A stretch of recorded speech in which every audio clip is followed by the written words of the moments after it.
Welcome to bird media. నేను మీ పవన్ కృష్ణమూర్తి. విశాఖపట్నం పర్యటనకు సంబంధించి జగన్మోహన్ రెడ్డి గారు మాట్లాడినటువంటి పాయింట్ ఒకసారి విందాం.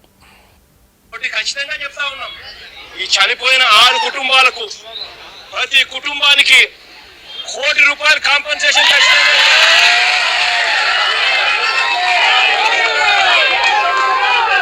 చిన్న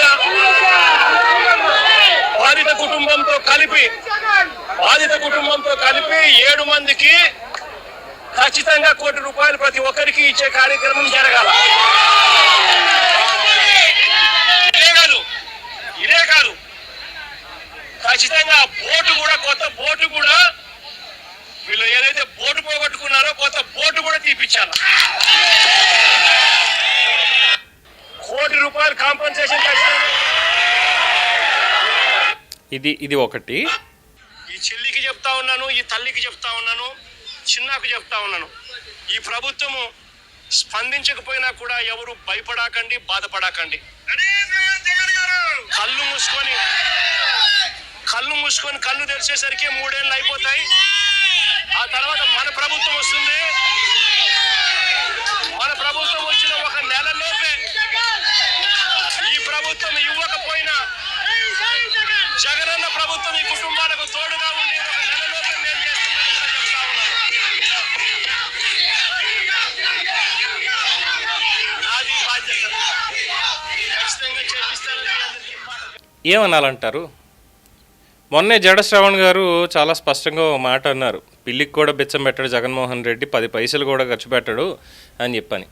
మరి అలాంటిది ఇప్పుడు వాళ్ళ దగ్గరికి వెళ్ళి ఇది ఒక అంటే ఏమనాలో అర్థం కావట్లా. ఆయన మానసిక స్థితి మీద అనుమానాలు షర్మిల గారు వ్యక్తం చేశారు. అలాగే ఇప్పుడు రాష్ట్ర ప్రజలు కూడా వ్యక్తం చేయాలేమో ఈ స్టేట్మెంట్స్ చూసిన తర్వాత అనేటువంటిది. అంటే మనం ఇచ్చేది కాదు కాబట్టి ప్రధానికి నోట్లోంచి వచ్చేది ఏంటంటే కోటి. ఈ కోటి ఏంటో అర్థం కాదు. ఏమనంటే LG పాలిమర్స్ ఇచ్చారు. ఒకసారి ఆ LG పాలిమర్స్ బాధితుల దగ్గరికి వెళ్ళి మాట్లాడండి. వద్దులేండి, ఆ భాషను నేను మీకు వినిపించలేను. ఇప్పుడు వాళ్ళు చెప్తారు ఎలా అనేది, ఆ ₹1 కోటి సంగతి ఏంటనేది వాళ్ళు చెప్తారు స్పష్టంగా. అండ్ ఆఫ్టర్ దట్ ఇప్పుడు మాట్లాడింది జరిగినటువంటి సంఘటనకి సంబంధించి చెప్పారు క్లియర్గా. ప్రభుత్వం ఎక్స్గ్రేషియా ₹10 లక్షల ఒక్కొక్కళ్ళకి ప్రకటించింది ఆల్రెడీ. ఇది కాకుండా ఈయన ఇంకోటి అన్నారు, ₹7 లక్షల మేము అందరికీ ఒక్కొక్కళ్ళకి ఇస్తున్నాం మేము అని చెప్పి 49 లక్షలు ప్రకటించారు, ఇప్పిస్తామని చెప్పని కేకేఆర్ రాజు గారు ఏదో ప్రకటన చేశారు దానికి సంబంధించి, వైఎస్ఆర్సీపీ నేత.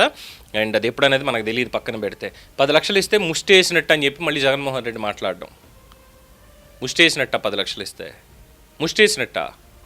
అసలు ఇప్పుడు ఒక పాయింట్ అండి, పాపం వాళ్ళు చనిపోయారు, 7 వెళ్ళారు, అందులో 6 గల్లంతయ్యారు. ఒకళ్ళని కోస్ట్ గార్డ్ వాళ్ళు కాపాడారు, వాళ్ళు వచ్చారు, మొత్తానికి తీసుకొచ్చారు. ఏం జరిగింది అనేది అతని మాటల్లో వింటే తెలుస్తుంది. టెక్నికల్ అంశాలు ఏమన్నా ఉన్నాయా ఏంటి అసలు ఇవన్నీ కూడా. దీనికి సంబంధించి అక్కడ ఉన్నటువంటి వాసుపల్లి గణేష్ కానీ లేదంటే ఇప్పుడు వీళ్ళు చేసేటువంటిది కానీ అసలు దీన్ని ఏమనాలి? శవ రాజకీయం బేసిక్గా. అక్కడికి వెళ్ళింది పరామర్శ కోసం వెళ్ళారు, పరామర్శ కోసం వెళ్ళి వాళ్ళని అక్కడ కూర్చోబెట్టి మాట్లాడాలి. రోడ్డెక్కించడం దేనికి? పైగా ₹1 కోటి. అది కూడా ఏంటి, సరే ₹1 కోటి అడిగారంటే అర్థవంతంగా ఉందని అనుకుందాం ఒక సెకండ్కి. గవర్నమెంట్ ఇవ్వాలి అని చెప్పి ఇంకా 3 ఏళ్ళ టైం ఉంది. ఈ 3 ఏళ్ల టైంలో కనీసం ఇప్పుడు అయ్యా మీరు వాళ్ళకి ₹1 కోటి ఇవ్వాల్సిందే, బోటు కొనివ్వాల్సిందే అంటే డిమాండ్ చేసినట్టుగా ఉంటుంది. అది ప్రతిపక్షం చేయాల్సినటువంటి ఒక మంచి పని. కానీ కళ్ళు మూసి కళ్ళు తెరిచేలోపు 3 ఏళ్ళు అయిపోతాయి. ఏది ఎలా అయిపోయాయి? కళ్ళు మూసా తెరిచా అయిపోయాయి 3 ఏళ్ళు. అయిపోయా 3 ఏళ్ళు. 3 ఏళ్ల తర్వాత అధికారంలోకి వచ్చిన నెల రోజులకి చేస్తారట సాయం వీళ్ళకి, వాళ్ళ ప్రభుత్వం వచ్చాక. మరి ఇది ఎక్కడి మాట? మొన్న కూడా అంతే, నా పర్యటనకు అక్కడికెక్కడికో వెళ్ళి ₹1 కోటి అన్నారు. వైజాగ్ స్టీల్ ప్లాంట్లో పేలిన సంఘటనలో అక్కడ కూడా ₹1 కోటి అని. ₹1,47,00,000, ₹1,57,00,000 ప్రిసైజ్లీ. వాళ్ళకు ఉన్నటువంటి చట్టాలు దీని ప్రకారం ఖచ్చితంగా వాళ్ళకు వస్తుంది, ఖచ్చితంగా వస్తుంది. అది కాకుండా గవర్నమెంట్ ఇమీడియట్గా ₹20 లక్షలు ₹10 లక్షల ఎంతో వాళ్ళకి శాంక్షన్ చేసింది. అయినా సరే కోటి ఏం మాట్లాడాలి? ఎక్కడికి వెళ్ళినా సరే నోట్లోంచి వచ్చేటువంటిది ₹1 కోటి అంతే, అంతకుమించి ఇంకేం లేదు. పోనీ వేరే సమస్యలు ఉన్నాయి వాటి మీద బయటకు వస్తారంటే లేదు, ఎక్కడ చనిపోతారో అక్కడికి మాత్రమే వస్తాం.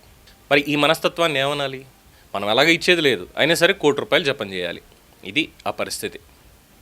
మరి ఈ కోటికి సంబంధించి మీరేమంటారు? మీ అభిప్రాయం తెలియచేయండి. చూస్తూనే ఉండండి ది బర్డ్ మీడియా. ఈ వీడియో మీకు నచ్చినట్లయితే లైక్ చేయండి, షేర్ చేయండి, సబ్స్క్రైబ్ చేయండి. మరిన్ని అప్డేట్ల కోసం మా వాట్సాప్ ఛానల్ను ఫాలో చేయండి.